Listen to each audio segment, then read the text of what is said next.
The Will Wade era is upon us in Raleigh. Hi, everyone. Noah Fleshman here, host of the Wolfpacker Show, presented by the Wolfpacker.com, which covers NC State for the On3 network.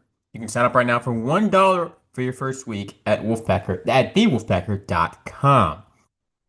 On today's episode, we're going to dive into everything NC State men's basketball as the season is fast approaching. The Wolfpack is back on the court for preseason action right now as they prepare for the 2025-26 season. Before we get into the intel and everything about that, I want to let you know this episode is presented by Roback.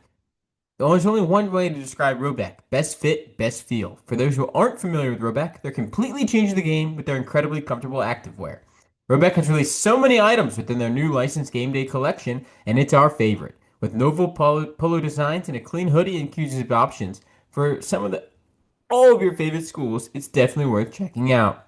Nobody else in the market is pairing the next level custom designs with this quality of activewear. Use code NCS20 to save 20% on your entire purchase. New customers only at roback.com. That's NCS20 to save 20% off. As we prepare for this new look NC State men's basketball team under Will Wade, it's a brand new roster. Only one player, only one scholarship player is back from last year. That is Paul McNeil. And the Pack is back on the court. We caught up with On3 and Rivals, Jamie Shaw, the man all about high school recruiting, but he also knows something or two about the current teams as well. He was able to check out a practice recently and joins the show to tell us what he saw, what he expects from the Wolfpack this year, and then a little bit of recruiting scoop at the end about what to look forward to in the rest of the class of 2026. Without further ado, let's take it away with the conversation with Jamie Shaw. Now we're joined by On3's Jamie Shaw, one of the best in the business. Jamie, what's up? No, man, I'm good. I'm good.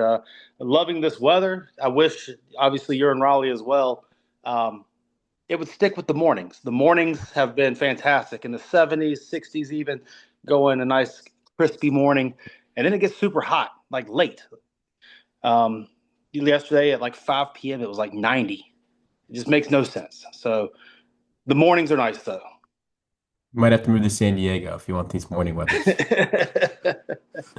Okay, twist my arm. Well, Jamie, I appreciate you hopping on. As I said in the open, you got to go check out NC State a couple Mhm. weeks ago, see them on the floor with Will Wade and the new roster. Overall, what were your first impressions of this new team? Well, you could tell kind of the identity that Will Wade wanted to go with when constructing this roster. You see that he tried to get a lot of length and he tried to get a lot of shooting. Kind of talking with the staff and everything. They're really big on plus guys that have plus. So when they're on the floor, we're plus 32, we're plus 26. What that means is your wingspan. So wingspan over height. So let's just say someone like a Ben Allen Lubin is listed at 6'8", but he's got a 7'2" wingspan. That gives them a plus 6. So then you put that all throughout the thing, and they want to be plus in the 20s plus with the players on the floor talking to the coaches. So wingspan and length was huge with them, but also with that, the shooting aspect of it. You got guys across the floor, multiple positions that can knock down shots. When you're looking at the Terrence Arsenaults of the world, looking at the Paul McNeils of the world, even Trey Holloman can knock one down. You got Jerry Dean coming in off the bench. All this stuff, you know, you're set up for a system that looks like they're going to be trapping and pressing and getting up the line defensively. Switching all across the floor while also playing very fast with spacing and shooting a lot on the offensive side of the floor. So it looks like they're trying to gear up to play very fast on both ends of the floor, speed other teams up, and kind of play toward their strengths of having that length and athleticism fluidity within positionally and the shooting. Yeah, it's a unique style of basketball. One that I'm sure is pretty tough to replicate. So you think that should be able to be an easy transition year one in the ACC for this staff? Well, it's very unique because you don't really see it employed throughout college basketball. So it's going to be very unique to do. You see teams that are very spread out and shooting, but they don't play that style of defense. Or you see teams that play that style of defense, but they don't have the offensive. So getting the unique players that are able to fit into both is unique. It's not something that I've necessarily seen a ton throughout college basketball. So how it's employed, I think that's going to be very interesting to watch what it looks like. For sure, yeah. Will Wade's staff at McNeese was pretty defensive minded, and they just made things happen. But now they've got the players to do it at an elite level. Who were a couple guys that stood out to you while you were able to check in on practice? So the best player in practice was Darion Williams. Without a doubt, that he was just all throughout it. But we'll talk about him in a little bit. So I guess for the purposes of just talking about as much of the practice as we can, two other guys that really stood out to me: Paul McNeil, Musa Signia, for both very differing reasons that lead into what it was previously. Paul McNeil shot the absolute cover off the ball. I mean, it was uncanny his ability to shoot the ball throughout the entirety of this practice, whether it be through just warm-ups and drills and all the sessions they did, the small-sided games and getting full court. Absolute shot the cover off the ball. Somebody came up to me after the fact and said he only missed 2 shots throughout the entirety of the day. And that passed the eye test. That number passed the eye test. He was shooting off movement. He was shooting off the catch and shoot, just very comfortably getting into his shot. And that was really intriguing to see. He had his balance points down. His footwork was right, and it was consistent getting up and knocking the shot down. So that was a big standout for me. With Musa, the athleticism, the physical presence that he brings is just so unique, especially as a mover. Very much in that 6'8" range, 6'9" range, maybe. Great length, but his ability to run, his ability to switch ends, his ability to move laterally, turn his hips, slide his feet. He can play at the top of the press. He can guard on the perimeter. He can drop down. He can guard at the rim, knock, block shots, be a rim protector, guard all throughout the lineup in a super unique way. His movement ability really stood out kind of in a gym filled with lengthy athletes. His movement ability really stood out. Now, it's going to be interesting to see how quickly he gets up to speed of the game. It's going to be interesting to see how quickly, the offensive side of the game also steps up for him. So I think those are going to be some hurdles to watch for. But just sheerly running up and down the court, moving, sliding, dunking, defending, all that type of stuff, very high level stuff with Musa. And I would probably say those were the two biggest standouts that I saw in the practice. Yeah, interesting. Two guys, Paul McNeil, the only returning player to this team, and then Musa Sagnia, the last guy added to the roster. He's 22 as Yeah. a first-year player in college basketball. It'd definitely be interesting to see how he can pan out with 4 years of professional experience behind him. But you mentioned him, Darion Williams, the number 6 player in the transfer portal and on threes rankings coming in, in the offseason. NC State's biggest splash. What makes him such a good player? Well, it's the feel. I mean, looking at it throughout this practice, he had an unbelievable feel. He always seemed to be around the play. And when the ball was in his hands, always seems to be something positive that was happening. And also, he was vocal. He gave it both ends of the floor and all that. Coming off of a first team All Big 12 season last year for a Texas Tech team that made a nice little tournament run, 15 and a half points, 5 rebounds, almost 4 assists per game. He was an offensive hub. He was a central hub for the team this past year. And I think you're going to see that transition a lot into this NC State team. Not necessarily an alpha number one option guy, but a guy that you want the ball to flow through to see good things happen and elevate the floor kind of the team around him. Also, something that really stood out about Darion in this practice setting was a big question mark that he had even last year coming back, the shooting. He shot the ball really, really well in this setting, both from the corner, setting things up, and his balance points and everything. He was just making shots.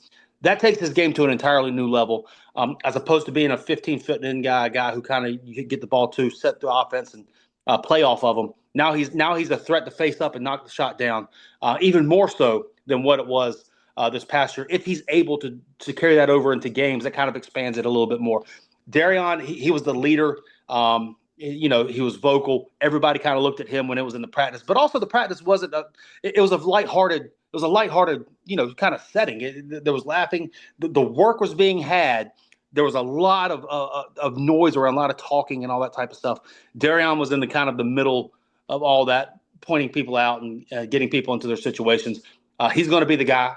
He's going to be how good Darion Williams is going to dictate a lot of how good this NC State team is. And he seems to have embraced that, at least early on. He seemed to very much embrace that and taking his game to a whole nother level, maybe. Definitely. Now I'm going to put you on the spot. Can Okay. Darion Williams be the ACC preseason player of the year next month? Should he? Yeah, Well, gosh, let me think through it. I think he certainly should be in the conversation. I think it definitely depends on how good you expect this NC State team to be. Preseason going into it, if you expect this NC State team to be a top 2 or 3 team in the league, I think Darion Williams is very much in that conversation. If you're in kind of wait and see mode, you know, preseason picking them 4, 5, 6, somewhere in that range, probably not quite preseason player of the year, but first team type conversation. So I think it kind of depends on. I've talked to national experts that have them in both situations. They're going to push for it. We're waiting to see. I think that if you have them in the top 3 of the ACC, I think he has to be in that conversation for preseason player of the year. For sure. We'll find out about that next month. But, when you look at this roster, we've talked about Paul McNeil, Musa Segnia, Darion Williams, Terrence Arsenal. Who is the kind of guy on this roster you expect could be a breakout kind of player for this team this year? I would not be surprised to see if we get into February and a player that we're talking about a lot is Quadir Copeland. I think there's such a unique nature to his game. I think we're going to be able to see situations where he's playing all the way from the 4 position to the 1 position. I think he's going to be initiating the offense some, and I think his 6'6" long-armed ability will have him playing the forward spots as well. Um, he started off, at Syracuse. He's had a handful of games, ACC level games. He's played for 2 years. Last year, second team all conference guy, McNeese State. Helped lead them to an NCAA tournament. 4.5 assists a game this past year.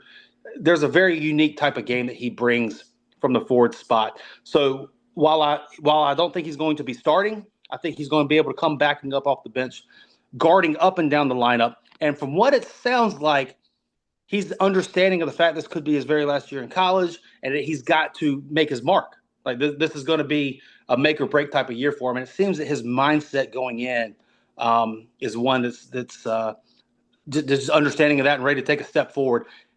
Lots of coaches have been raving about him in the preseason, what he's been able to do.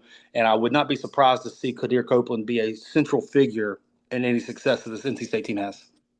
He's the kind of guy you like to have on your team, but maybe not play against with the amount of trash talk and everything else he plays with on the court.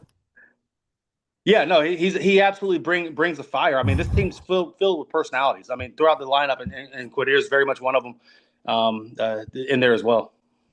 Then when we look at, NC State basketball in the big picture, looking forward to 2026, they got the recruiting, kicked off there with Trayvon Carter-Givens. What do you know about the 4-star center out of California? Well, a couple things of him immediately. One, he's very young. He's still 17, if not just barely 18 years old, going into his senior year of high school.